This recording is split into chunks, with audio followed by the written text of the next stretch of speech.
처음 이렇게 이제 듣는 경우에는 조금 어려울 수도 있어요. 그러나 이제 여러분들이 어려워도 자꾸 듣다 보면, 반복해서 듣다 보면 좀 이제 조금씩 하나하나 불교를 좀 알아가시게 될 겁니다. 대승불교에서의 어떤 초기, 대승 초기 사상이 이제 바로 반야의 공사상이라 한다면, 이제 저희가 오늘부터 이제 두 번에 걸쳐서 배우는 화엄법화 사상은 대승불교의 양대 산맥이라 이렇게 불릴 만큼 아주 또 이 두 법화와 화엄도 또 부처님의 사상 가운데 아주 중요한 그런 개념을 가지고 있다라고 말씀드릴 수가 있습니다. 자, 그래서 이제 내용이 많다 보니까 시간은 한정되어 있고 교재에 나와 있는 내용을 중심으로 해서 중요한 부분만 여러분들에게 설명을 드리도록 하겠습니다. 우리가 이제 이 대승불교에서 이제 여러 사상들은 결국 그 사상을 담고 있는 경전들이 근본이 되겠죠, 그죠? 그래서 우리가 반야공사상은 이제 반야경이 중심이 되는 거고, 그죠? 반야경도 이제 여러 종류가 있었잖아요. 마찬가지로 이제 이 법화사상도 법화경이라는 경이 그 경 속에 이 법화의 여러 가지의 부처님의 가르침의 내용들이 서려진다고 말씀드릴 수가 있어요.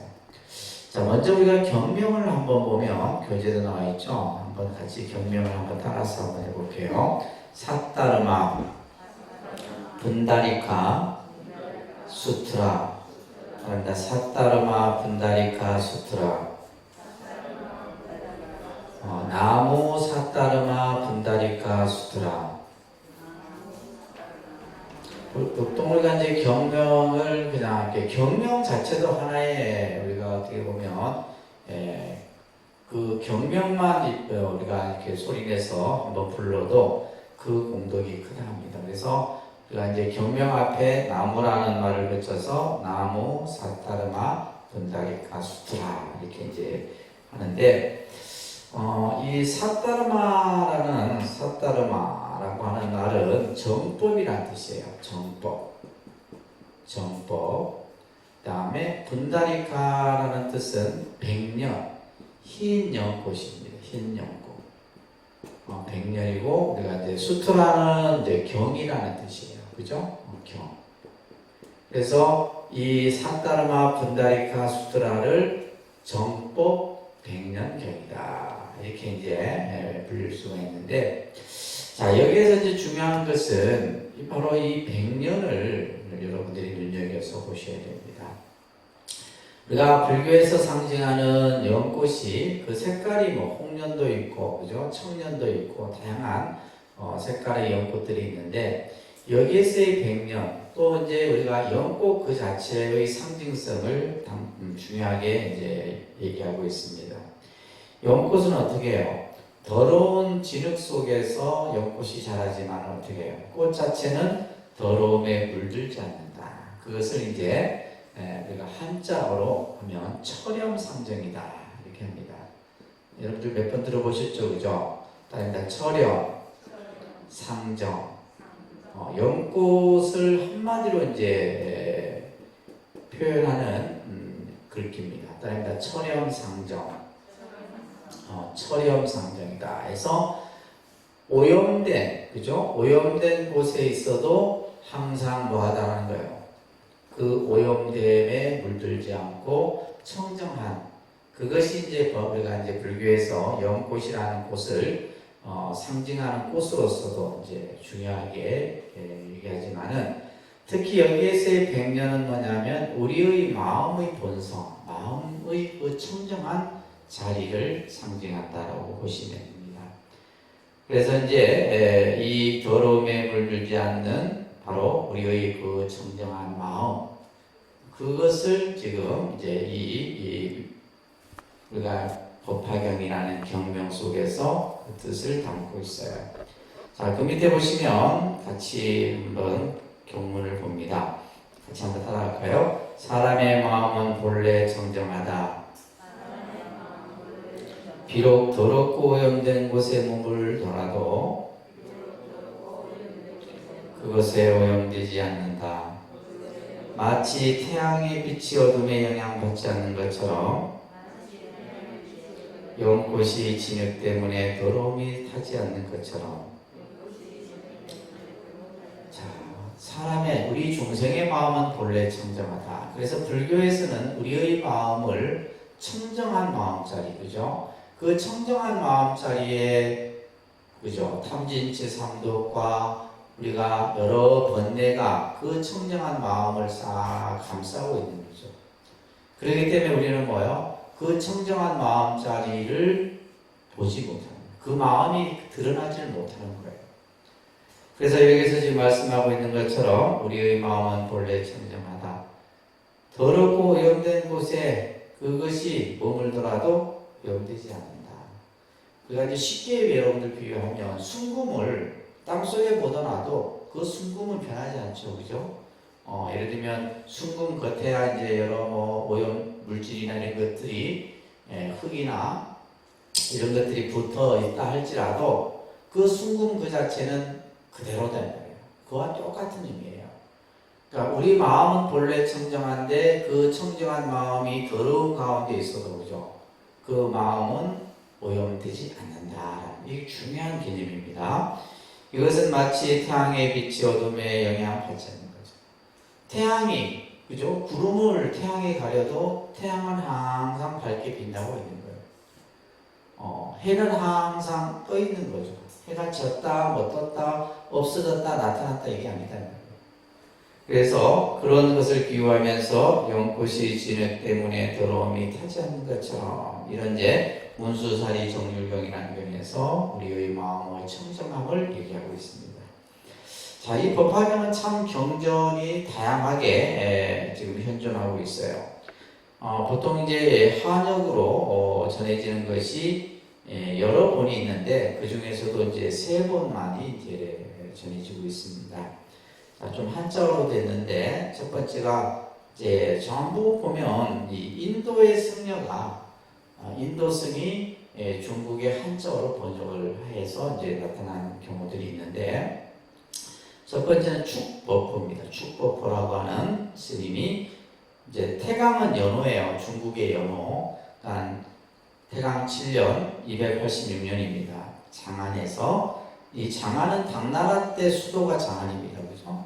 장안에서 번역을 하게 되는데 정법화경이라는 10권짜리 이 경전이 이제 전해지고 있고요.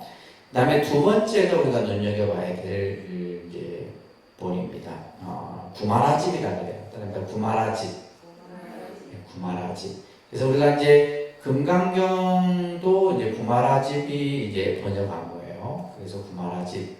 그래서 이 구마라집이 홍치 8년 406년에 장안에서 번역했는데 이 번역한 경전이 우리가 이제 늘 가까이서 보는 묘범연화경이에요. 묘범연화경. 그러니까 법화경도 이제 여러 종류인데 이제 그 번역한 역경한 분에 의해서 이제 그 경전들이 좀 다양하게 나타나는 거예요. 그 다음에 이제 수나라 때 인수원년 601년입니다. 한자가 좀 어려운데 그 밑에다가 사나불다라고 적어놨어요. 사나불다. 그 다음에 이제 두 분이 같이 함께 번역을 하게 되는데 급다라고 합니다. 급다. 사나불다, 급다라고 하는 두 사람이 이제 함께 번역을 했는데 이 번역한 경이 천품. 천품이라는 것은 좀 더 보탰다 이 말이에요. 기존의 경전에다가 뭔가 좀 더 첨가했다 이런 뜻이에요. 품을 좀 더 보태어져서 만든 법화경인데 이것을 천품묘범 연화경이다. 자, 이렇게 3가지 본이 있다는 거예요. 자, 근데 이 본들은 전부 봐보세요. 인도의 언어인 버머를 가지고 중국어 한자로 번역을 한 겁니다. 그죠? 그래서 이제 우리가 이런 경전들이 보면 전부 이제 산스크리트어로 된 버머본을 한자어로 번역을 해서 그 한자어가 또 각국의 나라로 번역이 되는 거예요. 특히 이제 구마라지 본이 가장 널리 익혀지고 있다라고 지금 적혀 있죠, 그죠? 그러면서 이렇게 많은 본들이 출현하게 된 것은 그만큼 많은 곳에서 이 법화경을 그죠? 접했다라는 것을 알 수가 있습니다. 특히 19세기에 산스크리트 원전 사본이 발견이 되게 돼요. 산스크리트 원전이 발견이 되게 돼요. 그래서 네팔 카슈가리라고 하는 곳에서 이 산스크리트 원전 사본이 발견됨으로써 이것을 로마자화해서 글자화 시킨 거죠. 그래서 이것이 이제 불어로 번역되고 또 뭐요? 영어로 번역되고 그 다음에 또요? 일어로 번역돼서 그래서 이제 전 세계로 이 법화경이 널리 그래서 법화경은 금강경만큼이나 이제 세계적으로 유명한 경전 중에 하나가 법화경이에요. 그래서 그만큼 그것은 뭐냐면 각각의 언어로 번역이 되어져서 그 나라의 사람들이 쉽게 접할 수 있었다라는 겁니다. 그죠? 특히 우리나라는 신라 때 원효 스님이 법화 종묘라고 하는 이제 책을 저술하시게 되는데 이때 이제 이 원효 스님이 바로 법화 사상을 처음 우리 한국 불교 입장에서는 이제 보고 있는 겁니다. 그죠? 그러다가 고려 때 여러분들 책 위에다가 대각국사 의천이라고 좀 적어두세요. 그러니까 대각국사 의천 고려 시대 때 이제 아주 여러 고려의 시대 때는 이제 국사들이 많이 등장을 하게 되는데 이 대각국사 말 그대로 국사입니다. 의천이라고 하는 왕자예요, 왕자. 원래 왕자였다가 출가를 해서 이제 수행 생활을 하고 나중에는 이제 중국에 가서 공부도 하고 이렇게 하면서 이제 우리나라의 천태종을 처음 이렇게 이제 유포시킨 분이 바로 대각국사 의천이라고 하는 분입니다. 그래서 이 대각국사 의천이 우리 한국의 천태종의 개창조입니다. 천태종이라고 하는 이 종파를 처음 이제 천태 사상을 비롯해서 이제 그 시원을 보면 원효 스님으로부터 우리가 볼 수 있지만은 실질적으로 천태 사상이 우리나라에 보편화된 것은 바로 이 고려 때 대각국사 의천이 천태종을 개종한 이후에 널리 발전되게 됩니다. 그러면서 이제 중국 같은 경우는 구마라집이 지금 이 묘법연화경을 번역한 후에 굉장히 널리 이 법화경에 대한 연구들이 이루어지게 되는데 중국에 이제 또 어떤 분이 계시냐면 여기 지금 한자로 되어 있죠. 천태지라고 합니다. 다릅니다. 천태지의 천태지라고 하는 스님에 의해서 이제 법화 3대부라고 하는 저서가 또 이렇게 이제 지어집니다. 그래서 이 법화 3대부라고 하는 이거는 꼭 기억하셔야 돼요. 여러분들 법화 3부라고도 합니다. 따라합니다. 법화현의, 법화문구, 마하지간. 그래서 법화현이나 법화문구나 마하지간 같은 경우는 우리가 이제 그 말 그대로 이제 지관이라고 하는 것은 뭐예요? 선정수행, 그죠? 마음수행에 대한 내용들이 여기에 또 담겨 있게 됩니다. 그래서 천태에서도 이제 이 그 지관수행과 천태지관이라 해서 예를 들면 이제 마음수행과 관련된 이런 내용들이 이 마하지간 속에 담겨 있어요. 그래서 법화현의, 법화문구, 마하지간. 그래서 법화경을 연구하는 분들은 반드시 봐야 되는 필독서예요. 이 세 부는. 그래서 이 이제 천태 사상을 응축시켰던 책들이다. 그래서 특히 이제 이 경들은 일본에 영향을 줘서 일본의 이제 일본 같은 경우는 이 법화의 이 연구들이 굉장히 넓게 이루어집니다. 특히 일본에서 일연조사라고 하는 조사가 있습니다. 일연조사, 일연이라고 하는 스님이 계시는데 이 분이 이제 법화 사상을 중심으로 해서 만든 종이 무슨 종이냐면 일연종이에요. 무슨 종이요? 일연종이라고 하는 종파. 그래서 이 일연종이 또 또 이제 만든 게 뭐냐 하면 이제 이런 종이 이제 여기에서도 뭐 여러 개의 파가 나눠집니다. 그래서 여러분들이 알고 있는 남녀혈안개교, 그다음에 또 이제 우리가 창가학회라고 하는 이런 이제 그 법화 사상을 중심으로 한 이제 불교 교단이 만들어져요. 우리나라에도 지금 남묘혈안개교나 이 창가학회가 많이 들어와 있습니다. 그러니까 일본 불교예요, 사실은. 일본 불교인데, 근데 또 그게 또 우리나라 사람들이 다녀요. 참 희한하죠, 그죠? 특히, SGI라고 하는 단체가 있어요. 마산에 본부가 있습니다. 마산역 앞에 본부가 있는데, 이 SGI 단체가 뭐냐면, 이 일연종에서 분파되어서 만들어진, 그러니까 이 SGI 홈페이지에 딱 들어가면 부처님의 정신으로 이렇게 해갖고 불교적인 내용이 나오는데, 실질적으로 이제 이 SGI 같은 경우는 보면 봉사, 교육, 구호 뭐 이런 것들, 그죠? 어떤 게 사회 활동적인 이런 것들을 이제 앞에 내세워서 그 근본은 뭘 바탕으로? 법화 사상을 바탕으로. 그래서 이 SGI의 최고 위의 사람은 일본 사람이에요. 일본 사람이고 이제 한국에 이제 이런.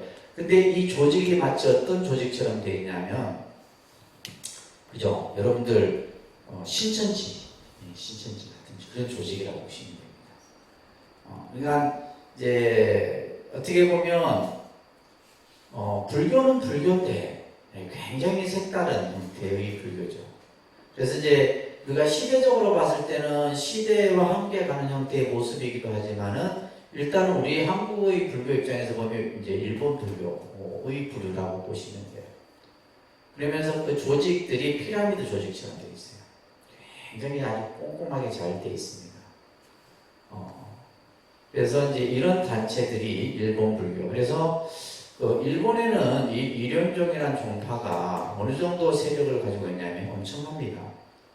일연종이. 그러니까 쉽게 이제 우리가 얘기하면 저희 조계종의 어떤 사상과 연구를 하기 위해서 만든 대학이 동국대학교잖아요. 종합대학이지만은 이제 그 안에 이제 뭐 불교 공부하는 학과는 일부인데, 이 일연종이 만든 대학이 일본 열도에 한 7, 8개 돼요. 그러니까 일본에도 보면 이제 뭐 일연종뿐만이 아니라 임제종도 있고 여러 조동종도 있고 많은 종파가 있는데, 이 일연종에서 만든 대학이 이제 종합대학이에요. 이런 대학들이 굉장히 많아요.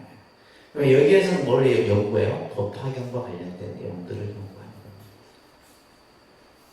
자, 그래서 이러한 이제 그 일본 불교, 그래서 신앙 공동체라는 말이 바로 이런 SGI라든지 창가학회라든지 남녀혈안개교라든지 이런 이제 그런 단체들이. 특히 이제 이런 것들이 전 세계적으로 전부 들어가 있어요. 전 세계적으로. 우리나라만 들어와 있는 게 아니라 뭐 동남아시아부터 시작해서 전부 침투되어 있는 거예요. 자, 이 경의 제목을 구마라집은 묘법연화경이라 한다 그랬어요. 그죠? 그래서 100년하에 비유되는 훌륭한 교법이다 라는 이제 뜻을 우리가 볼 수가 있습니다. 자, 26쪽에 보시게 되면 전체적으로 이제 이 법화경을 제가 이제 말씀드리는 것은 구마라집 스님이 번역한 묘법연화경, 우리가 이제 줄여서 법화경이라 하는데, 이 경을 중심으로 해서 설명을 드리는 겁니다. 천태 스님은 이 경을 이제 경을 이제 연구를 하면서 이 경을 전체적으로 두 단락으로 나누었어요. 하나는 이제 정문이라 해서 이제 전반부 14품을 정문이라 이렇게 했습니다. 정문. 법화경은 총 1권, 한 권으로 되어 있으면서 전체 28품으로 이루어져 있어요. 몇 품요? 법화경은 28품으로 이루어져 있어요. 28품인데 이것을 첫 번째 이 적자가 무슨 적자냐 하면 자치, 흔적할 때 한자입니다. 여기 흔적할 때 적자가 이 적자예요. 자치적이다라고 이제 표현하는데, 그래서 정문, 그 다음에 이제 후반부를 뭐라 하냐면 본문 이렇게 나눈 거예요. 정문, 본문. 그래서 실제 이 구조만 알면 우리가 법화경의 전체의 내용을 우리가 이해할 수가 있는데, 자, 정문에서는 무엇을 얘기하냐면, 자, 여러분 교재 보시면 현세 모습을 나타낸 부처님, 이 부처님이 누구예요? 서가모니불이죠. 현세에 나타난 부처님은 누구예요? 그냥 읽으면 여러분들 무슨 말인지 모릅니다. 현세에 나타난 부처님은 누구? 서가모니불이에요. 이 서가모니불은 그 근원불이 있어요. 근원불. 서가모니 부처님이 이 세상에 출현하시기 이전에 이 서가모니 부처님 또한 뭐예요? 부처님이었단 말이에요.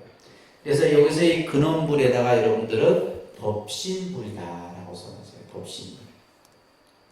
서가모니 부처님이 이 세상에 오시기 전에 그 근원불이, 자, 중생을 제도하기 위해서 저 번지로부터 흔적을 드리웠다는 거예요.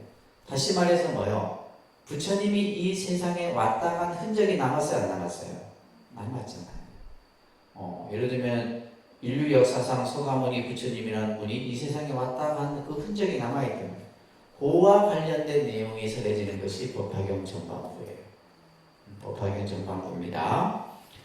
자, 여기에서는 이제 주로 성문영각 보살이라는 삼승을 이제, 이것은 중요한 말이 뭐냐면, 이러한 삼승을 일불승이라는 단어가 나오죠. 그죠? 따릅니다. 일불승. 일불승으로 나아간다라고 하는, 따릅니다. 회삼귀일. 따릅니다. 회삼귀일. 삼은 무슨 뜻이에요? 성문영각 보살. 이것을 회, 모아서 이런 뜻이에요. 귀자는 돌아갈 귀자죠. 하나로 돌아간다. 그 하나가 뭐예요? 일불승이다. 그래서 회삼귀일 사상을 나타내고 있고, 그래서 법화경 전반부 14품은 서가모니 부처님에 대한 이야기구나, 이렇게 얘기합니다. 부처님이 이 세상에 오셔서 보이셨던 그런 흔적들에 대한 얘기가 나타나는구나, 이렇게 이해하시면 되고, 그 다음에 후반부 본문인 14품은 뭘 나타내냐면 부처님의 영원성을 나타내요. 뭘 나타낸다? 부처님의 영원성. 이거 굉장히 중요한 내용이에요. 그래서 여러분들이 이제 교리학적으로 뭐 불신관도 여러분들이 공부를 했었고 했는데, 이런 것들을 이제 이런 경전을 통해서 좀 더 구체적으로 우리가 이해할 수가 있는 거예요. 그래서 이 법화경의 후반부에서는 불의 영원성을 좀 나타냅니다. 자, 보시면 진실한 부처님은 이렇게 표현한, 이 진실한 부처님이 누구예요? 법신불이에요. 법신불입니다. 이 부처님은 구원의 옛날에 성도했다. 이미 성도하셨다는 거예요. 이미 오래전에 이미 성도했다. 구원이라는 말은, 이게 한자도 그죠? 구원이라는 말은 오랜 시간 전에 말이에요. 셀 수 없어. 셀 수 없는 시간을 구원겁이다라고도 표현합니다. 그 옛날에 성도하셨고, 이 부처님의 본지와 근원과 본질을 밝히는 부분이라는 뜻으로서 이 본적은 무시무종이에요.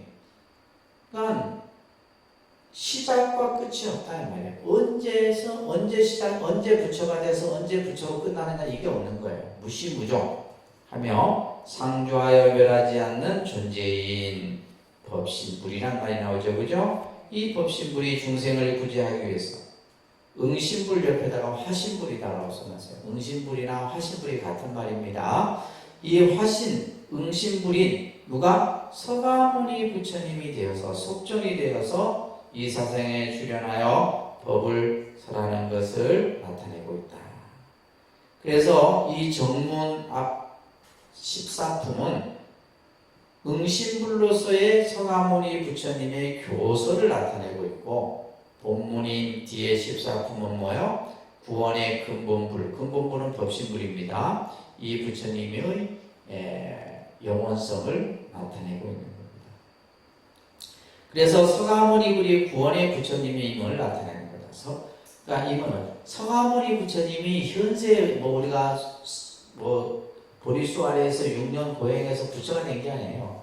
이미 오랜 시간 안에 부처가 되셨는데 다시 중생을 제도하기 위해서 중생의 몸으로 나타서 우리들에게 우리가 사는 똑같은 삶의 모습을 우리에게 보이신 거예요. 그러나 부처님이 열반하셨다고 해서 우리 끝나는 부처님이 그냥 돌아가셨으니까 부처님이 없다 이게 아니에요. 이미 또 현재에도 부처고 과거에도 부처고 그죠? 미래에도 똑같은 부처의 모습이다. 그의 불의 영원성이에요. 그것을 나중에 이제 이 법화경은 열의 수량품이라는 품에서 이 얘기를 합니다. 열의 수량이라는 말은 열의 수명은 한량이 없다. 우리가 생각하는 뭐 80에 뭐 열반하시고 이런 개념이 아닙니다. 자, 그래서 법화경의 전체 28품을 이제 우리가 천태종, 이 천태종은 중국에서 이제 천태종이라는 종파가 아까 천태지선사에서 그죠? 나타나게 되고 우리나라도 이제 천태종이 있죠. 우리나라도 천태종이 있습니다. 천태종이 있는데 조금은 색깔이 달라요. 왜 색깔이 다르냐면 우리 한국 불교의 천태종은 여러분들 구인사에 가면 그 구인사 가보셨죠? 가보셨어요? 단양에 구인사라고 어마어마한 적이 있습니다. 그 구인사에서 상월조사라고 하는 분이 이제 그래서 수행을 해서 깨달음을 얻고 그래서 지금 우리 한국 불교의 천태종은 상월조사의 그러니까 이 상월조사가 뭘 한 거예요? 도파사상을 도파 수행을 하고 했던 거죠. 그래서 그 상월조사의 가르침이 이제 만들어져서 우리의 지금의 뭐가 만들어진 거예요? 천태종이 만들어진 거예요. 그래서 천태종은 보면 모든 제자들이 다 상월조사의 제자들이에요. 상월조사들. 그래서 이제 이 천태종 같은 경우도 어떻게 보면 이제 신흥 종교다라고 보면 되죠. 신흥 종교.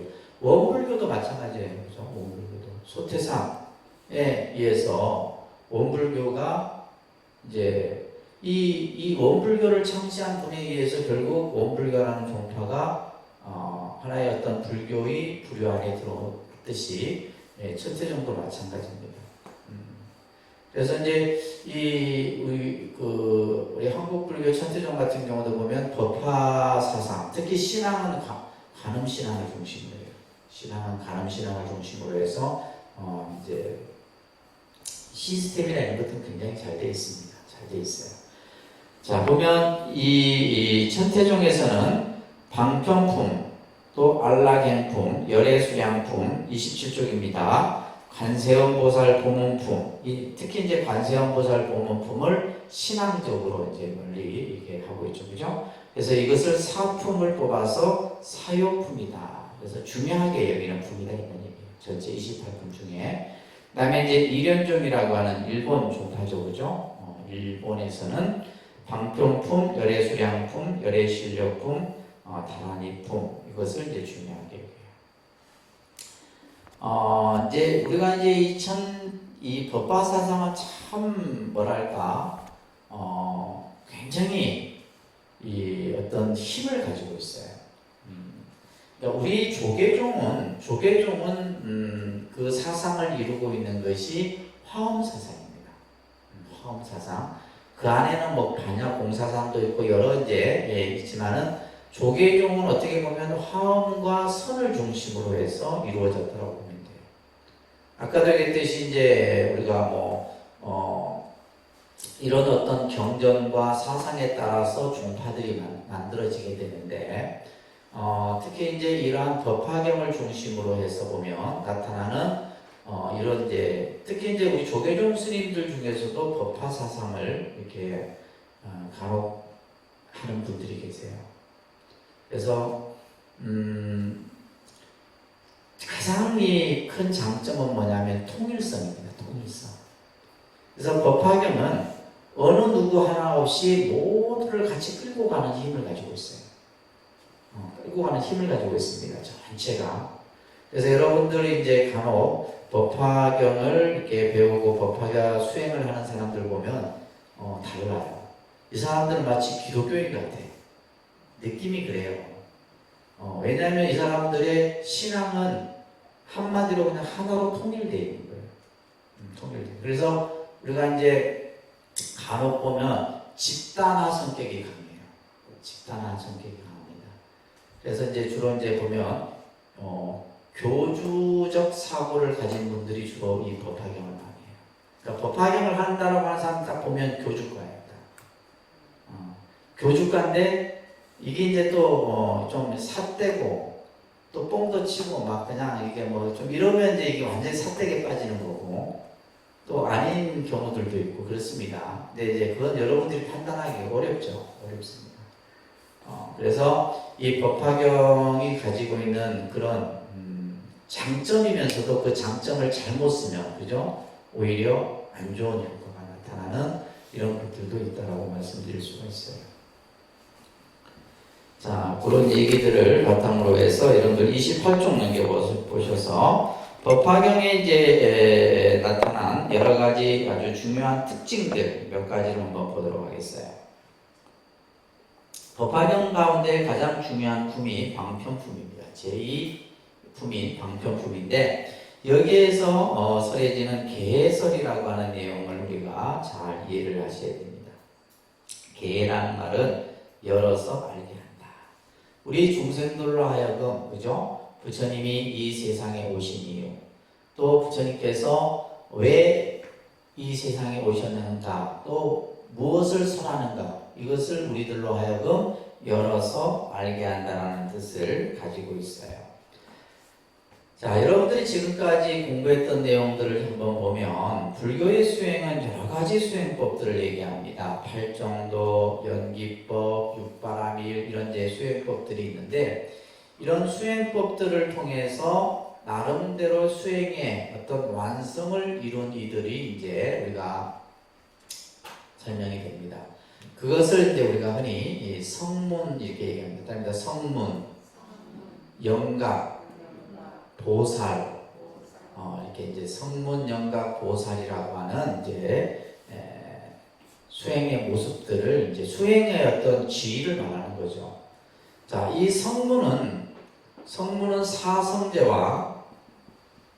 사성제 수행을 통해서 특히 사성제 팔정도 수행을 통해서 이제 이 성문의 최고의 지위가 아라한과입니다.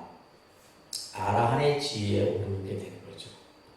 그러니까 나는 아라한과를 얻으면 뭐요? 내가 이제 어느 정도 깨달음을 이루었다 이렇게 생각을 하는 거예요.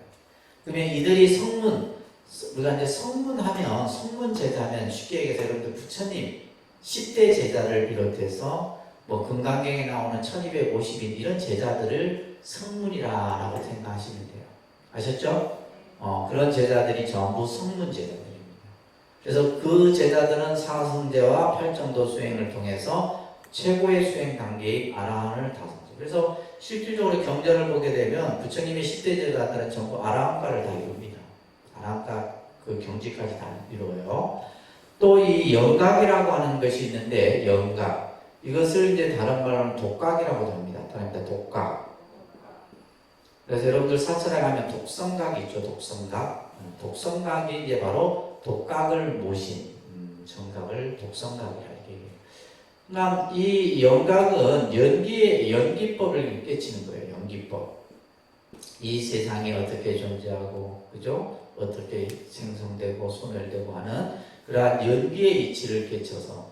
근데 이 특징은 뭐냐면 이 영각과 독각은 스승이 없이 홀로 깨치는 거예요.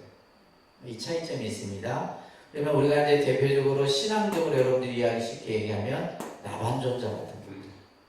그래서 독성각에 누구를 모셔요? 나반존자 이런 분. 그래서 우리가 예를 들면 이제 삼성각, 독성각, 그래서 나한정. 전부 이런 분들이 다 이게 성문이나 독각에 해당되는 거예요. 그 다음에 이제 우리가 이 보살은 뭘 수행을 통해서 바라밀, 그죠? 바라밀 수행을 통해 체득하고 완성함으로써 보살의 경지를 이루게 되는 거예요. 자, 이해되세요? 그래서 지금 요 내용에 보면 불교에서 말하는 수행의 형태들이죠. 이 수행을 통해서 그죠? 수행이 완성됨으로써 얻어지는 지위가 성문, 영각, 보살이라고 하는 지위를 얘기를 하는 겁니다. 그래서 불교의 수행은 이러이러한 차별은 있지만 이렇게 차별된 모습으로 설명하지만 법화경이란 이 경에서는 이것을 전부 뭐다? 일불승만을 강조한다. 이게 핵심이에요. 자, 이런 것들이 있어. 성문도 있고 영각도 있고 보살도 있어. 근데 이러한 이 성문, 영각, 보살을 어디로 끌고 가는 거예요? 어디로? 일불승으로. 그러니까 아란이나 이런 지에 머무르게 하지 않고 전부 뭐요? 일불승이라는 것은 성불에, 그러니까 부처가 되는 그 경계까지 이끌고 간다는 얘기예요. 그렇기 때문에 일승을 강조함으로써 차별이 없다, 이런 설명을 하고 있는 겁니다. 자, 그 밑에 나오는 경구 같이 소리내서 읽습니다. 같이 읽습니다. 불타의 지혜는 한없이 깊다. 그 불타의 지혜는 일승을 밝히는 것으로 종전의 성문승, 영각승, 보살승의 삼승을 구별한 것은 일승으로 인도하기 위한 방편에 지나지 않는다. 일승이야말로 불타가 목적하는 진리이다. 자, 부처님의 지혜는 한없이 깊고 그죠? 무변합니다. 그러나 그 부처님의 지혜는 뭘 밝히는 거예요?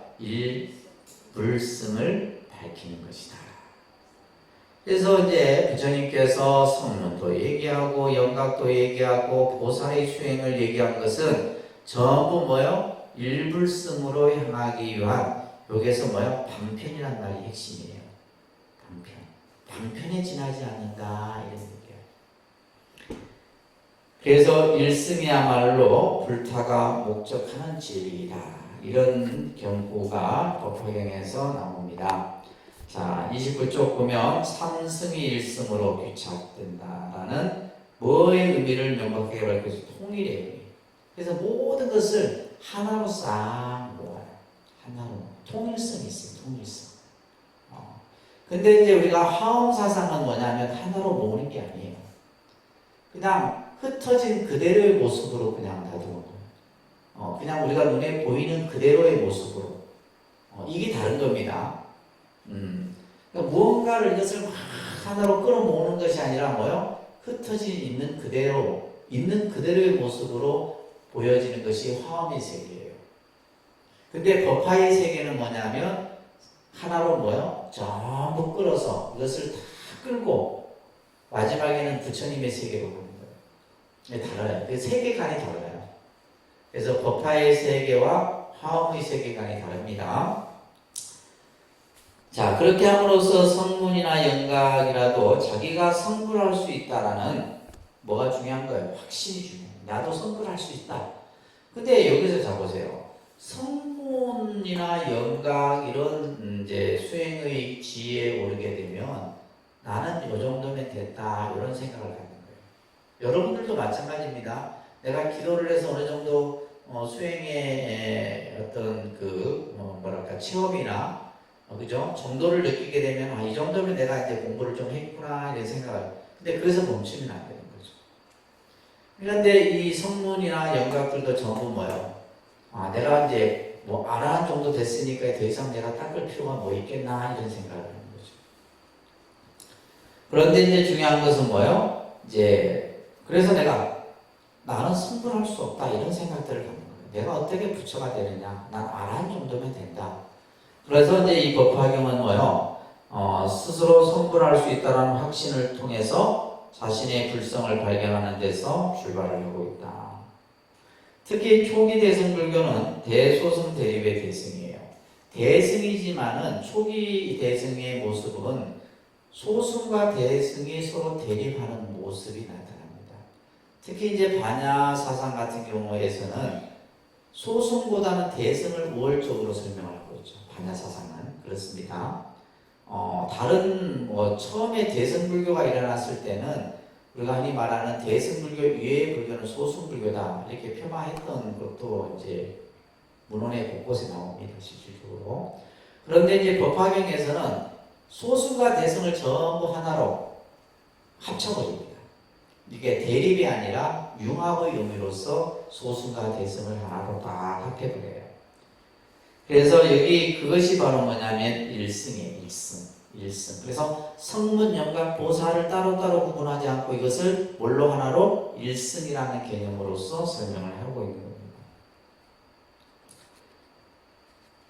자, 그래서 이제 29쪽 맨 아래에 보게 되면 따라합니다. 일불승이란 법화경의 가르침이 이승이나 삼승이 아닌 오직 성불의 한 가지 길만을 가르친다는 의미이다. 우리가 법화경에서 일불승이라는 말을 제가 지금 계속 강조합니다. 그죠? 법화경은 일불승의 가르침이다. 그 일불승의 가르침이 뭐냐? 그죠? 오직 성불에 이르는 한 가지 길만을 제시하는 것이 바로 법화경이에요. 그래서 이제 법화경의 사람들이 매료되는 가장 큰 장점이 뭐냐? 법화경 가르침대로 하면 뭐가 된다? 성불의 길에 이룰 수 있다는 확신을 갖는 거예요. 이게 법화경이 일반 사람들에게 주는 가장 큰 매력이에요. 근데 화엄경은 무슨 말인지 모르겠어. 일반 사람들이 무슨 말인지 모르겠어. 이 말도 맞다고 저 말도 맞다고 정말 알 수가 없어. 맞는 것도 없고 틀린 것도 없고 모든 것을 다 진여의 입장에서 이렇게 보다 보니까 굉장히 광대무변하죠. 사상 자체가. 근데 법화경은 뭐예요? 오로지 그 성불의 길 한 길로만 그냥 우리 보고 알아서 가라는 게 아니에요. 왜 법화경이 쉬운 가르침이냐 하면 부처님께서는 일일이 하나하나 근기가 낮은 사람이든 근기가 높은 사람이든 전부 하나하나 데리고 마지막까지 같이 가는 거예요. 그러니까 우리 중생의 입장에서 쉬워요, 안 쉬워요? 쉽잖아요. 근데 화엄경은 어떤 게 네가 알아서 깨쳐라 이거예요. 깨침이 이미 너에게 있으니 네가 스스로 알아서 깨쳐라니까. 첫째 처음에 화엄경 같은 경우는 부처님이 설하니 중생들이 알아들어요, 못 들어요? 못 알아듣는 거예요. 무슨 말인지 모르는 거예요. 그래서 다시 부처님이 하나하나 다시 설하신 거예요. 방편교설로. 지금 제가 했던 얘기들이 여러분들이 지금까지 공부했던 내용들을 다 정리할 수 있는 그런 말입니다.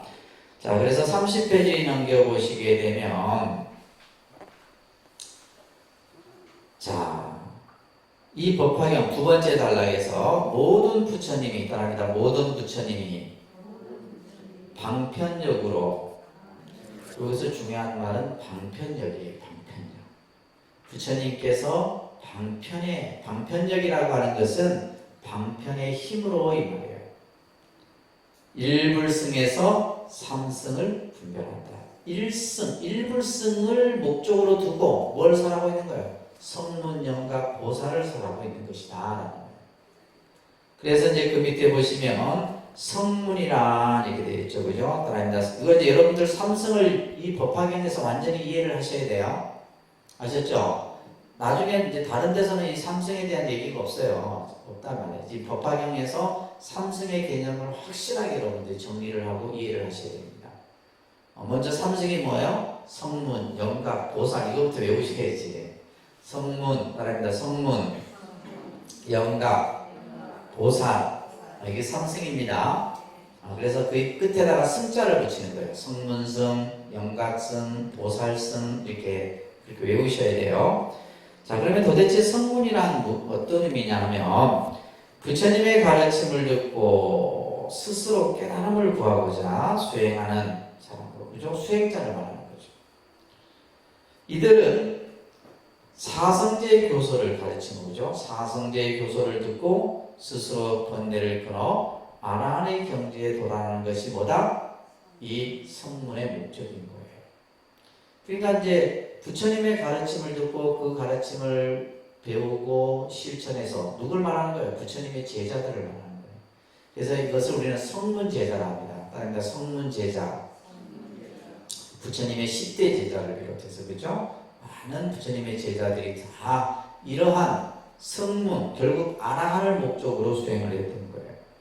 자, 근데 이러한 아라한은 뭐냐면 자기 자신만을 위한 수행이었어요. 자기 자신만을 위한 수행을 중요시 여겨야 하고 다른 사람의 부재는 생각하지 않는다.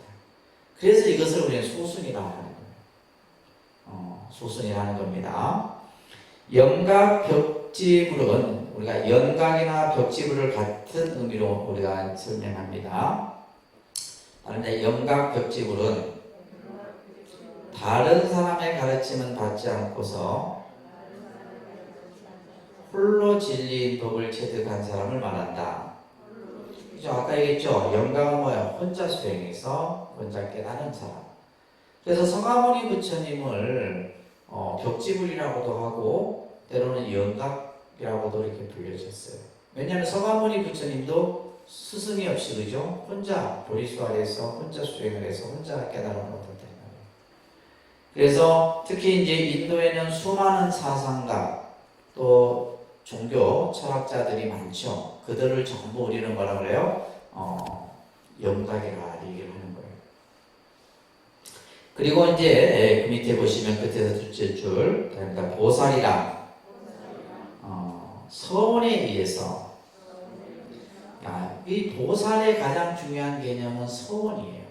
그죠? 원을 세워서 성불한 석가모니의 전생의 명칭을 바로 그죠? 전생의 명칭이 바로 그러니까 석가보살이라 했다 했잖아요. 석가보살. 부처님을 석가보살이라고도 불려집니다. 초기 경전에서는. 그래서 중요한 것은 뭐예요? 서원에 의해서 중생을 구제하고자, 그죠? 자신의 성불을 잠시 미루고, 그러면서 중생을 구제하고자 하는 이들을 뭐라 한다? 우리는 보살이라 한다. 자, 그래서 이 법화경에서는 우리로 하여금 이러한 것들을 알게 하는 개의 가르침이 나타나게 되고, 그 다음에 이제 두 번째 개념이 바로 이승의 개념이에요. 이승의 개념은 지금 우리가 지금 방 성문과 영각이라는 개념을 이 성각과 성문과 영각을 이승이라 얘기를 합니다. 이들의 목적은 뭐였었어요? 아라한이 목적이었어요. 뭐가 목적이었다? 아라한이 그러면 이 아라한과는 뭐냐면 모든 번뇌가 다 소멸된 상태를 아라한과라 합니다. 그래서 이제 우리가 초기 불교에서는 사향삭과라 해서 예류, 일례, 불안, 아라한 네 가지 단계가 있어요. 그래서 우리가 금강경 같은 데서도 이제 수다원, 사담, 아남, 아라한 들어보셨죠? 들어는 봤어. 무슨 말인지 몰라도 그죠? 이게 이제 초기 이 경전에서 이제 수행자들의 수행 단계를 얘기합니다. 그래서 마지막 단계가 아라한 단계예요. 그래서 완전히 번뇌가 없어진 단계를 얘기하는데, 여기에서 이제 바로 이들은 뭐냐 하면 성불하려는 생각을 갖지 않는 거예요. 아라한의 지혜에 머물러 버리는 거예요. 그래서 스스로 성불이 불가능하다고 주장함으로 뭐라 하는 거예요? 우리는 소승이다라고 얘기를 하는 거예요. 그러나 보살은 불가를 얻어 성불하려고 하기 때문에 보살을 대승의 부류에 넣는 겁니다. 아셨죠? 성문과 영각은 뭐에? 이승에 넣고 보살은 대승의 부류에 넣는 겁니다. 그런데 중요한 것은 그 밑에 나오는 말이에요. 법화경에서는 뭐예요? 이 두 체계, 다시 말해서 소승과 대승 모두를 뭐하고 있다? 긍정하고 있다. 이게 중요한 거예요. 아까 그래서 법화경은 대소승의 대립이 아니라 그죠? 이것을 하나로 합하는 거예요. 그러니까 예를 들면 성문 영각은 소승이고 보살은 대승인데 성문 영각은 이거는 뭐예요? 이것은 별로예요. 별로. 대승은 훌륭하고 이렇게 보지 않는다는 거예요. 이 두 개를 뭐예요? 전부 다 긍정을 하고 있는 거예요. 근데 이제 다른 경전 같은 데서는 유마경이나 또 반야경이나 이런 경전에서는 오직 대승만을 얘기한단 말이에요. 근데 대소승을 같이 긍정한 경전은 뭐다? 법화경뿐이다. 무슨 말인지 이해되세요? 그래서 32쪽에 보시게 되면 이 이승이 전부 뭐하도록 성불하도록 하는 것이 바로 이 법화경에서 중요한 개념입니다. 이승도 성불할 수 있다라고 하는 길을 열어줄 거예요. 그래서 그 밑에 보시게 되면 법화경은 불법의 보편성과 평등성, 그러니까 누구나 다 성불할 수 있다는 거예요. 그죠? 부처님의 가르침을 통해서 누구나가 다 이해하고 누구나가 다 성불할 수 있다라고 하는 그걸 통해서 일승묘법이다라고 얘기합니다. 그래서 우리가 그 법화경을 왜 묘법이라 하느냐, 왜 묘법연화경이라 해요. 묘법이라는 말은 이 법화경은 뭐예요? 모든 그죠? 2승과 3승을 구별하지 않고 모두를 다 성불의 길로 이르도록 하는 그 가르침이 이 안에 담겨있기 때문에 그것을 우리는 정법이라 하고 묘법이라 이렇게 얘기를 하는 거예요. 세 번째 중요한 것이 방편설입니다. 아니다, 방편교설. 그래서 여러분들 방편이란 말 참 많이 그죠? 공부하면서 들으셨을 거예요. 불교는 방편설이다. 부처님의 설법은 방편교설이다. 이 얘기를 합니다. 이거 꼭 기억하셔야 돼요. 불교에서 제가 예를 들면 여러분들에게 얘기하는 것도 전부 방편설이에요. 스님들이 설법하는 건 전부 방편설입니다. 부처님이 말씀하신 것도 전부 방편설이에요. 그렇기 때문에 부처님이 상황에 따라서 그죠? 중생을 제도하고 교화하기 위해서 다양한 설법을 하게 되는 겁니다. 따라합니다. 방편의 의미는 중생이 부처 즉 깨달음을 향해 가는 길이기도 하지만 한편으로는 부처님이 중생으로 하여금 깨달음의 경지로 끌어들이는 길도 방편이다. 쉽게 얘기해서 내가 성불의 길로 직접 가는 것도 방편이에요. 그런데 또 하나는 뭐냐면 누군가가 나에게 그 길을 가르쳐 주는 것 또한 방편이다. 내가 알아서 가는 것도 또 내가 누군가가 나를 일러주어서 가는 것도 또한 방편이다. 그렇죠. 우리가 예를 들면 이제 누군가의 힘을 빌려서 내가 스스로 알아서 가면 다행이지만은 그 길을 모를 때는 우리는 뭐예요? 물어서 가기도 하고 그죠? 때로는 찾아서 가기도 하고 하는 거예요. 지금 여러분들이 그냥 불교를 공부하는 이 목적 또한 뭐다? 부처님의 방편설을 통해서 내가 성불의 길로 이르는 길을 찾아가는 거예요. 우리가 좀 더 그 목적을 크게 봤을 땐 그렇다 이 말이에요. 단순한 불교적 지식을 하나하나 배우고자 하는 게 아니에요. 어떻게 하면 내가 성불의 길로 갈 수 있을까? 그래서 우리는 부처님께서 법화경에서는 이렇게 얘기를 하고 화엄경에서는 이렇게 얘기하고 그죠? 반야경에서는 이런 얘기를 하고 여러 가지 이야기들을 다 설하는데 그게 전부 뭐예요? 방편설이다라는 거예요. 그렇기 때문에 모든 가르침은 전부 방편이다. 그죠? 불교에서의 가르침은 모두가 방편입니다. 그렇지만 그 가르침은 깨달음이 아니죠. 깨달음 자체가 아니고 깨달음으로 인도해 주는 겁니다. 깨달음의 길로 인도해 주는 거예요. 그래서 이제 우리가 방편을 여러분들이 이해하기 위해서는 그러면 방편을 어떻게 잘 우리가 그것을 써야 되느냐? 결국 중생의 각각의 근기에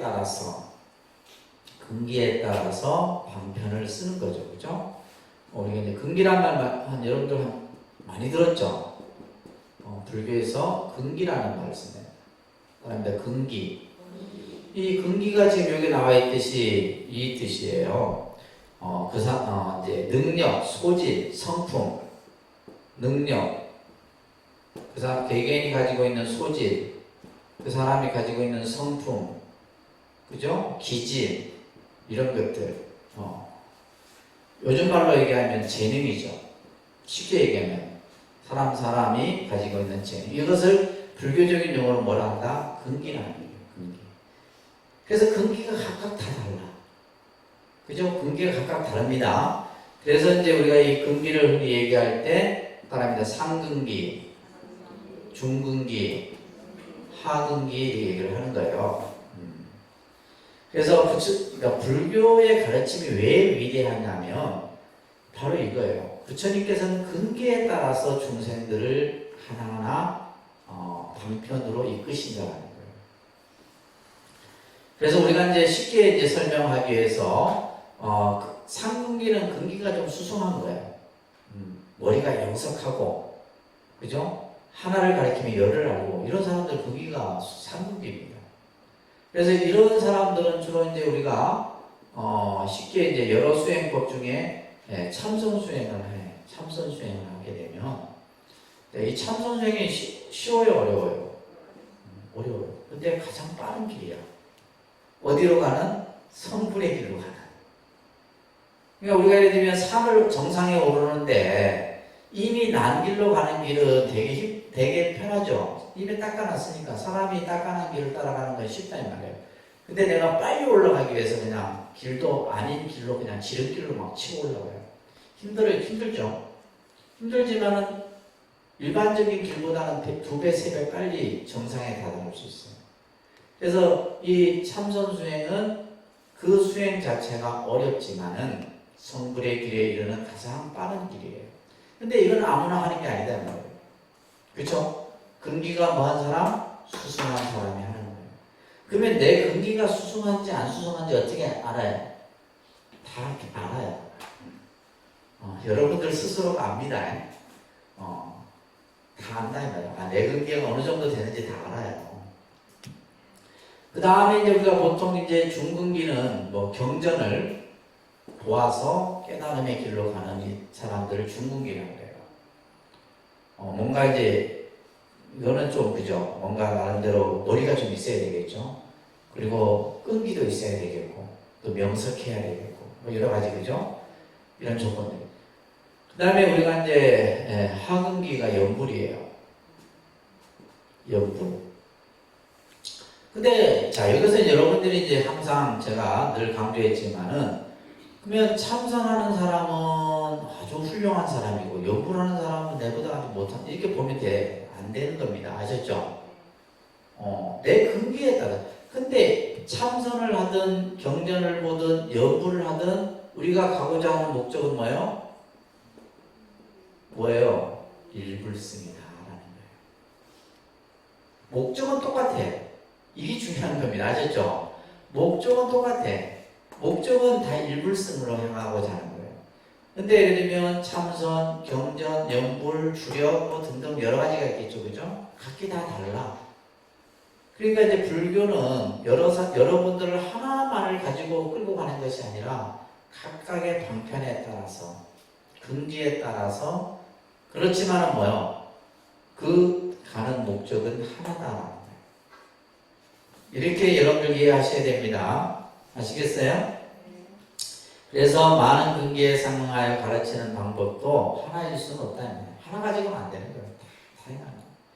그러니까 예를 들면 기도도 이 사람에게는 신중기도 하세요. 이 사람은 관음기도 하세요. 이 사람은 지장기도 하세요. 또 어떤 사람은 산신기도 하세요. 이렇게 하는 거예요. 그 사람의 근기를 보고 또 이 사람이 원하는 게 뭐냐에 따라서 그 각기 방법이 다른 거예요. 근데 이제 그걸 모르면 이 스님은 이렇게 얘기하고 저 스님은 저래 얘기하더라 이렇게 생각하는 거예요. 그게 아니에요. 그래서 불교는 다양한 그런 방법을 가지고 있는 거예요. 자, 떠납니다. 내가 성불한 일에 가지가지 인연 가지가지 비유로 널리 가르치니 방편이 수없이 많다. 자, 이렇게 법화경에서는 얘기해요. 내가 성불한 이래로 그죠? 중생들을 제도하고 교화하는 데 있어서 여러 가지의 인연과 여러 가지의 비유로서 그 중생들을 가르치니 그 방편이 한량이 없다. 그래서 불교의 교설은 무슨 교설? 방편 교설이다. 이것만 기억하시면 돼요. 아셨죠? 불교의 가르침은 무슨 가르침? 방편설이다. 방편교설이다. 중생을 인도하여 여러 곳의 집착에서 벗어나도록 위함이다. 결국 이 말은 뭐예요? 깨달음을 얻기 위함이다 하는 거예요. 방편이란 수단이란 뜻이에요. 방편은 무슨 뜻이에요? 수단. 여러 가지 수단, 방법을 얘기하는 거예요. 그래서 이 수단으로서 깨달음에 이르게 한 것임을 우리는 알 수가 있는 겁니다. 전부가 방편의 가르침이다라고 여러분들이 보시면 돼요.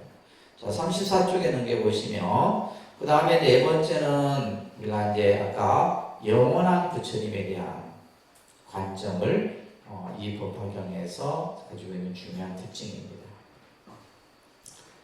자, 특히 열애수량품에서는 구원의 서가모니 부처님을 명확히 밝히는 품으로서도 유명한 품입니다. 자, 서가모니 부처님은 과연 어떤 부처님인가?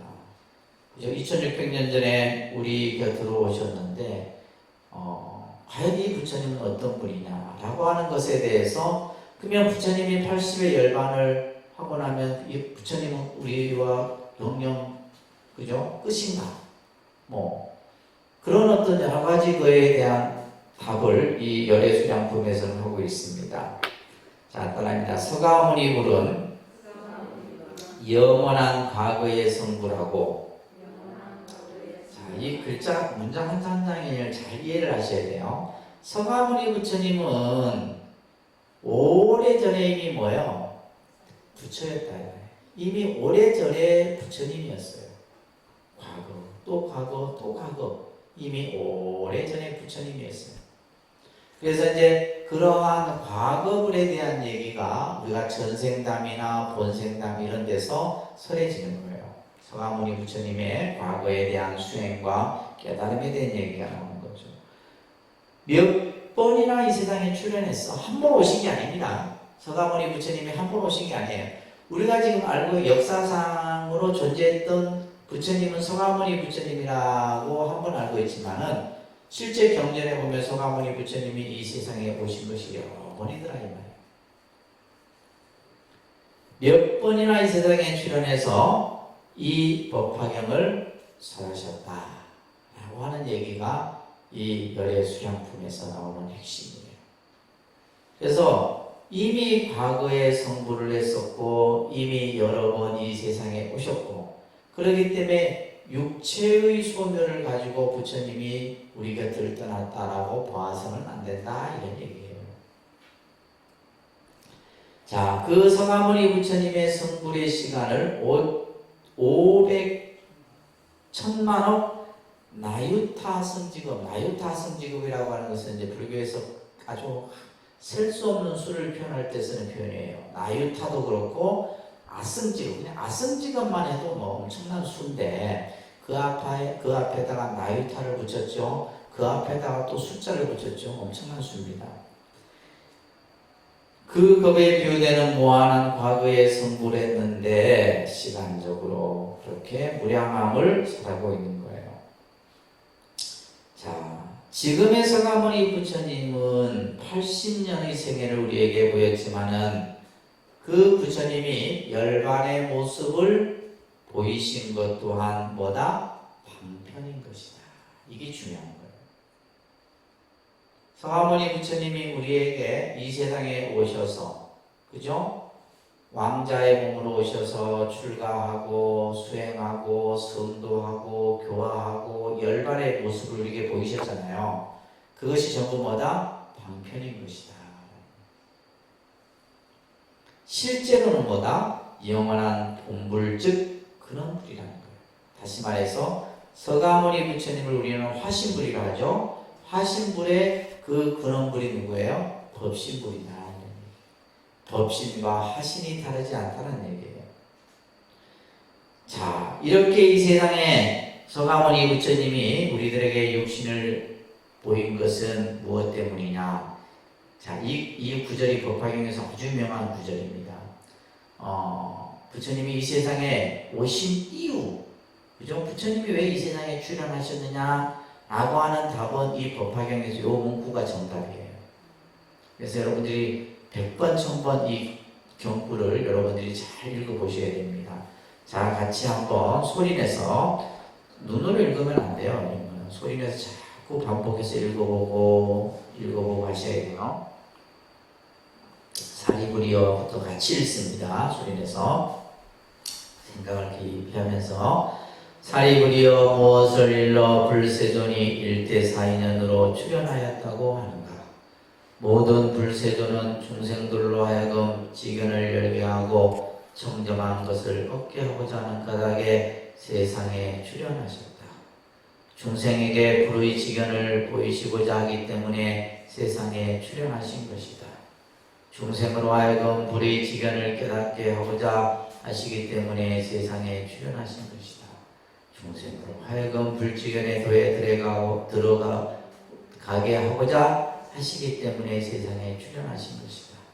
사리부리여 열애는 다만 일불승으로서만 중생을 위해 법을 설하신 것이다. 여타의 승 혹은 이승 혹은 삼승이란 없다. 자, 여기서 일대사 인연, 가장 중요한 인연, 우리 일대사 인연, 가장 중요한 인연이 바로 뭐요? 오고 가는 거예요. 오고 가는 생사의 인연이 가장 중요한 인연이에요. 그죠? 생사만큼 중요한 게 어디 있어요? 사실 생사만큼 중요한 게 없습니다. 우리가 예를 들면 뭐 세상사에 여러 가지 중요한 일들이 많다 생각하지만은 나고 죽는 일만큼 중요한 일이 없다 이 말이에요. 그것을 불교적인 용어로 일대사 인연이라 얘기합니다. 무슨 인연? 일대사. 가장 크고 가장 중요한 일이에요. 가장 크고 가장 중요한 일이다. 자, 그 일대사 인연으로 이 세상에 출현이라는 것은 놔두셨는데 무엇 때문에 놔두셨느냐? 무슨 그렇게 중요한 인연이 있어서 이 중생의 곁으로 부처님이 출현하셨느냐 이 말이에요. 자, 이것을 우리가 이제 하나의 단어로서 결국은 우리 중생들로 하여금 뭐요? 성불의 길을, 그죠? 부처님의 세계, 깨달음의 세계, 그 길을 우리들에게 밝히기 위함이었어요. 그죠? 한마디로 부처님이 이 세상에, 자, 여기서 여러분들은 이제 생각이 또 퍼뜩 떠올라야 돼. 뭐요? 처음에 공부를 했을 때는 부처님이 이 세상에 오신 이유가 뭐라 그랬어요? 중생을 제도하기 위해서. 그냥 그때는 이제 답이 중생을 제도하기였는데 법화경에서는 뭐요? 중생들로 하여금 부처님의 지견을 어떻게 하기 위한다? 열어서 부처님의 지견을 열게 짭니다. 열게 하고 또 보이게 해서, 그죠? 보일 시자예요.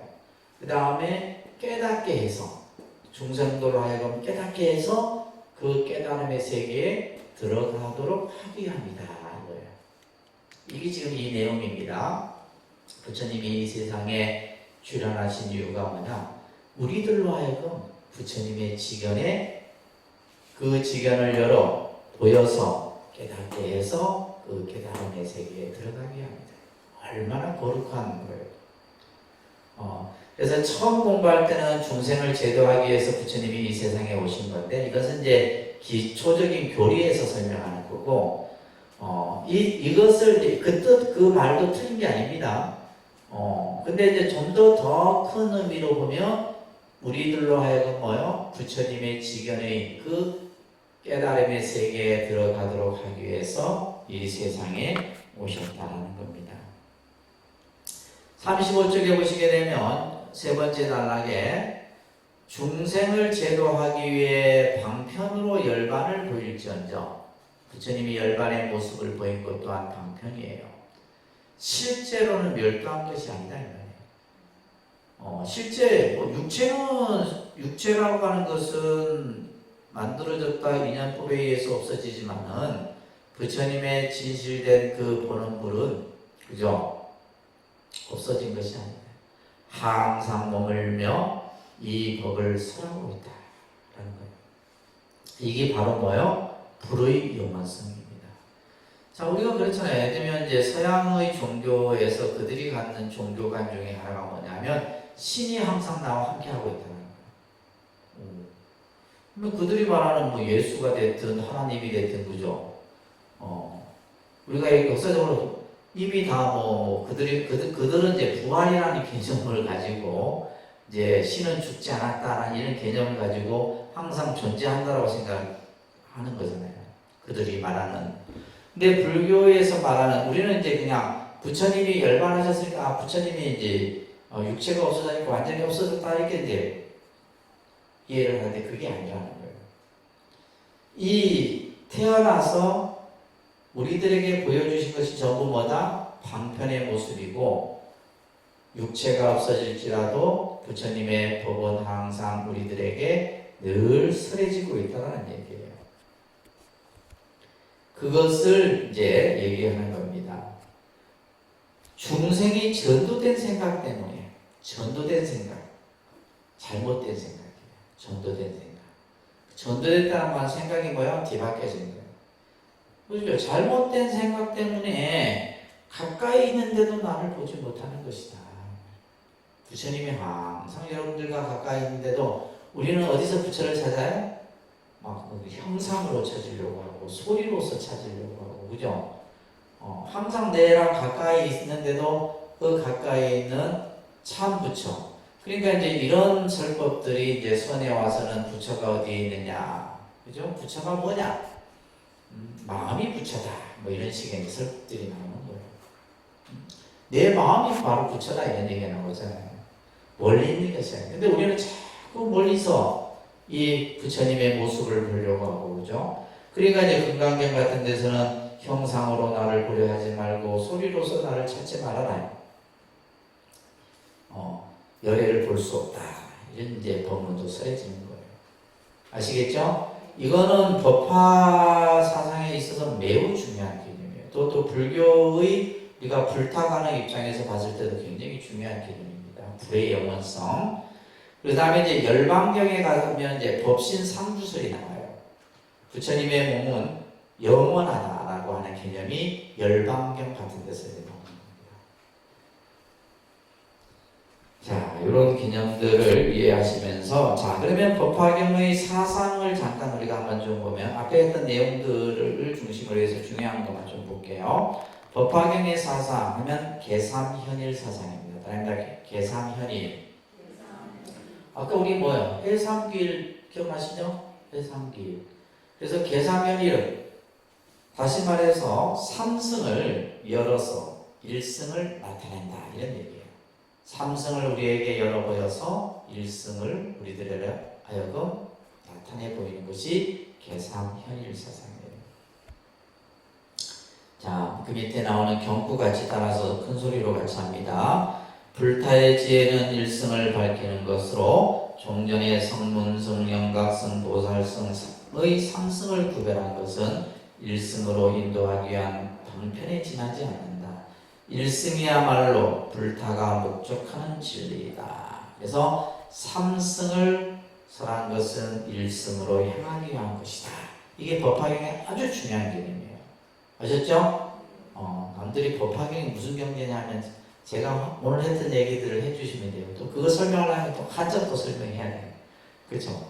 그래서 사실 설명이 그래서 공부를 많이 하셔야 되는 거예요. 자, 그래서 그 다음에 이제 계사면일 사상이고, 그 다음에 두 번째 중요한 사상이 수기 사상입니다. 무슨 사상이요? 수기 사상. 법화경은 거의 한 전체의 반 정도가 수기에 대한 내용이에요. 법화경 28품 중에. 그래서 수기라는 말만 여러분들이 이해를 하시면 되는데, 이것은 미래 성불에 대한 얘기예요. 수기의 개념이 뭐다? 미래 성불에 대한 얘기예요. 제가 이제 학교에서 이제 이것을 가지고 이제 논문을 썼기 때문에 요 수기와 관련된 것은 제가 그래서 초기 경전부터 해갖고 이제 대승 경전까지 이것을 전부 제가 이제 논문을 썼던 기억이 납니다. 그래서 이제 이 수기는 제가 잘 아는 분야입니다. 그래서 왜냐하면 이게 관심이 있었던 거예요. 이 수기에 대해서. 오늘날 책을 보는데 수기라는 내용이 있다고. 이게 뭔가 뭐예요? 그러니까 초기 불교부터 이렇게 쭉 변화하는 과정 속에서 이제 초기 경전 같은 경우 이런 게 나와요. 암경 같은 데 보게 되면 이제 제가 신자가 누구나가 사람이 죽음에 임박하면 죽음에 대한 공포 두려움이 있죠. 그죠? 내가 평생을 선한 일을 하고 평생을 좋은 일을 했어도 어느 누구나 죽음에 임박하면 죽음에 대한 공포는 가장 무섭다고 합니다. 여러분들이 가다가 그냥 갑자기 그냥 죽으면 상관이 없겠지만 예를 들면 서서히 죽어가는 그 식 속에서 오는 그 죽음의 공포는 엄청납니다. 그죠? 아무도 경험해보지 않은 사람은 몰라요. 그래서 이제 제가 신자들이 이제 임종에 다다랐을 때 항상 부처님을 청해요. 부처님이 직접 그 제가의 집에 갑니다. 그래서 내가 이걸 봤을 때 이 세계에서 가장 최초의 호스피스 역할을 한 분이 누구다? 부처님이에요. 실제로. 그래서 초기 경전 보면 그런 내용들이 많이 나와요. 그래서 이제 임종에 다다른 이 제가 신자가 부처님이시여 제가 살아생전에 참 착한 일도 하고 좋은 일을 했는데 제가 죽고 나서 다음 생에 어디로 태어나겠습니까? 이걸 항상 물어요. 다음 생에 어디로 태어나요? 그러면 부처님께서 너는 살아생전에 이와 같은 선한 일을 하고 남을 위해서 베풀고 이렇게 했기 때문에 너는 다음 생에 어디에 태어날 것이다. 뭐 한 거예요? 미래에 대한 기별을 준 거예요. 이게 수비의 처음 시작입니다. 암경전에 보면 것이. 이것이 나중에 뭐요? 대승경전에 와서는 이제 수기라는 개념으로 이제 미래의 부처가 될 것이라는 것을 뭐 해주는 거예요? 예언을 해주는 거예요. 그러니까 이제 중생들의 입장에서는 뭐요? 좋은 거죠. 내가 부처님으로부터 내가 열심히 수행을 하니까 부처님이 너는 다음 생에 어느 국토에 어떤 부처가 될 것이다 하는 수기를 내리는 거예요. 그러다가 이제 또 재밌는 것이 뭐냐면 대승 중기에 오면 무슨 사상이 나오냐면 불성사상, 열애장 사상이 등장해요. 그 사상은 뭐냐면 이미 우리 안에 뭐가 있다? 부처가 될 수 있는 성품을 가지고 있다. 그러다 보니까 이제 이 수기 사상이 대승 중기에 와서 서서히 없어져요. 법화경이 가장 클라이막스예요. 가장 많이 나오는 내용이 수기입니다. 여기에서는 보면 이제 여러 수기에 대한 내용들이 나와요. 38쪽에 보시게 되면 사리불, 부처님의 10대 제자들부터 시작해서 뭐 500제자부터 또 여인 성불, 여인에 대한 수기, 그죠? 또 그 다음에 39쪽에 보시게 되면 제바달다품이라는 품에서 보게 되면 이제 그 악한 사람도 구제되어져서 성불의 길을 열어주는 이런 얘기도 나오고, 그 다음에 이제 변성, 성을 전환해서 여인의 몸으로는 성불할 수 없으므로 성을 바꿔서 그런데 우리가 말하는 그런 이제 성전환 이런 이야기들이 이 법화경에서 보여지는 거예요. 그래서 이제 그 변성, 그래서 이 변성 남자에 대한 수기가 나타나게 되고, 그 다음에 이제 뭐 비구니, 육천 비구니에 대한 수기도 보이고요, 그죠? 다양한 수기의 형태들이 이 법화경에서 나옵니다. 그래서 수기품이 별도로 있지만은 뭐 그 품의 내용들을 나중에 보시면 여러분들이 정말 많은 수기에 대한 내용들이 언급이 된다는 것을 알 수가 있어요. 아시겠죠? 그 다음에 40페이지 넘겨보시면 법화경 하면 비유입니다. 그래서 우리가 이제 부처님의 교설을 무슨 설이라고 했어요? 방편설이라고 했어요. 무슨 설? 방편설이에요. 방편이라는 말은 쉽게 우리들을 이끈다라는 거예요. 쉽게 우리 근기에 맞게끔. 그러니까 첫째는 뭐예요? 알아듣기 쉬워야 돼요. 그렇잖아요. 아까 화엄경이라는 경전은 뭐라 했어요? 중생이 알아듣기 쉬웠다고 어렵다. 무슨 말인지 몰라요. 도대체 무슨 말인지 몰라요. 근데 법화경은 우리 중생들로 하여금 아주 근기에 맞춰서 설해지는 가르침이 있다 보니까 알아듣기 쉬워요. 여러분들이 봐도 어렵지 않습니다. 예를 들면 공이나 유식 이런 거는 어려운데 이 법화경은 어렵지 않습니다. 그래서 특히 이제 그러다 보니까 쉬운 것에 대한 내용을 설명하기 위해서 뭘 많이 써요? 비유를 씁니다. 그래서 우리가 어떤 이제 이야기를 할 때 그것을 설명을 좀 더 쉽게 하기 위해서 많이 하는 것이 비유잖아요. 그렇죠? 비유인데, 그래서 법화경에는 7가지 비유가 나온다 해서 법화치유라고 하는 아주 유명한 7가지의 비유가 나옵니다. 그래서 화택의 비유라든지 궁자의 비유라든지 화성의 비유라든지 이런 비유들. 이런 비유들이 전부 뭐냐면 우리의 어리석은 생각들을 전부 일깨워서 성불의 길로 이르게 하는 내용들이에요. 아시겠죠? 자, 이러한 이제 비유의 설법들이 이제 이 정도 되면 나도 이제 법화경을 한번 봐야 되겠구나 이런 생각이 들어야 되는데, 그죠? 나중에 기회가 되면 우리가 법화경도 공부를 여러분들이 하시게 될 겁니다. 자, 이런 이제 법화경을 여러분들이 만나려거나 또 공부를 하기 위해서는 41페이지 아무나 이런 경전을 못 만나죠. 이런 대승경전을 만나는 그 인연 또한 큰 공덕의 인연이 갖춰져야지만 만날 수 있는 겁니다. 그럼 어떻게 해야지만 이러한 경전을 우리가 만날 수 있느냐? 첫째는 이 네 가지를 갖춰야 돼요. 첫째, 부처님이 우리 자신을 보호하고 있다는 것을 항상 생각해야 돼요. 쉽게 얘기해서 부처님이 나와 함께하고 있다는 거예요. 이게 이제 우리 신앙적인 측면에서 중요한 부분이에요. 여러분들이 무엇을 하든 어디에 있든, 그죠? 항상 부처님과 내가 함께하고 있다는 거예요. 그래서 이 사고는 뭐냐면 기독교인들이 가지고 있어요. 이들은 확신을 가지고 있습니다. 뭘 하든 간에 내가 어디에 있든 간에 신이 항상 나와 함께하고 있다. 우리 불자들도 마찬가지입니다. 항상 부처님이 나를 보호하고 나를 지켜주고 있다. 이런 확신을 가져야 됩니다. 아셨죠? 그래서 우리는 부처님의 가피 속에 있다는 거예요. 부처님이 항상 우리는 그 보호 속에 우리가 있다는 겁니다.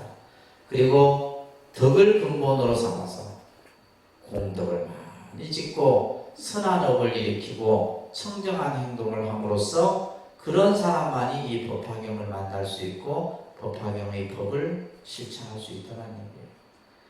그리고는 이제 성불에 소질이 있는 정정치에 들어요. 다시 말해서 근기가 조금은 그죠? 뛰어나야 된다. 근기가 너무 낮아도 그래서 나는 부처님 책 보는 거 그냥 싫다 이런 사람들은 법화경 보겠어요, 못 보겠어요? 못 보는 거예요. 그래도 어느 정도 이제 정정치라면 나름대로 이제 어떤 수행을 할 수 있는 정도의 그런 근기를 갖춰야 되는 거예요. 그리고 마지막 네 번째가 중요하죠. 일체 중생을 구제하고자 하는 그런 큰 대비심의 마음을 가진 자만이 이 법화경을 만나고 법화경의 수행을 할 수 있다. 이런 얘기를 하고 있습니다. 자, 그래서 여러분들이 오늘 이 법화경을 통해서 부처님이 모든 그죠? 중생들을 차별 없이 부처님의 깨달음의 세계로 이르게 하기 위한 것이 바로 이 법화경이고, 여기에서는 이제 수기사상이나 비유나 방편설이나 이런 얘기들이 함께 더불어서 해야 된다는 것을 정리를 잘 하시기 바랍니다. 아셨죠?